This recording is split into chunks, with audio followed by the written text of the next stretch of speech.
Isn't the British car market just amazing? I swear, it wasn't always like this.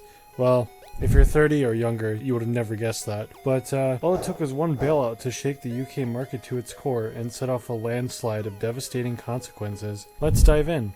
In the 70s, the UK faced an economic crisis unrivaled since the Great Depression. A few years prior, in 1967, the chairman of the government's Industrial Reorganization Committee, Tony Benn, wow, he has two first names, was dead set on putting British cars back in the forefront of consumers' mind. And he kinda did, but for the wrong reasons. See, Ben asked the two biggest British car makers at the time, Leyland Motors, who owned Triumph and Rover, and British Motor Holdings, who owned Morris, Jaguar, and etc., to merge. Britain's foreign foes had large car companies, so obviously Britain should too, considering they don't have power to imperialize those countries anymore. Ben also imagined that British Leyland could use its financial prowess and wit to revive the lagging British Motor Holdings. Great idea on paper, but it definitely didn't translate.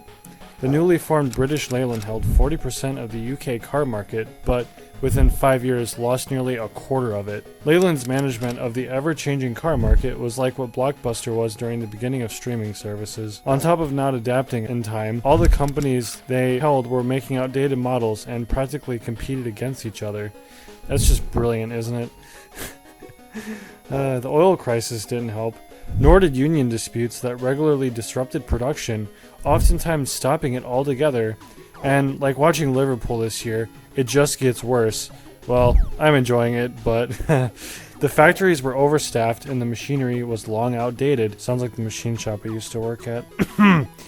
Moving on, this eventually came crashing down on Leyland because, you know, who could have saw that coming? By the early 70s, the global market share of Britain's auto exporters had dropped to 6th place. Leyland began begging for a loan, and the government forked over £50 million in 1974. But the following year it was evident that this would not be enough to save the company. There were some false dawns, such as the stunning 1977 Rover SD1 winning the European Car of the Year. But the chaos of scattered management all pulling in different directions would be too much. 30,000 jobs remained in the British economy that came out of British Leyland before it inevitably collapsed. But all told, the effort from taxpayers was an expense of £3.2 billion. And it's hard to argue that it was worthwhile considering the British market currently. Jaguar Land Rover is no longer British, it hasn't been since 1989, is now owned by Tata Motors. Lotus is owned by Geely, who also owns part of Aston Martin. Rolls-Royce is now a subsidiary of BMW. While being underneath another company can break a company out of a funk, it usually causes a break in identity and a loss of the homegrown pride the brand once had. But that's my opinion.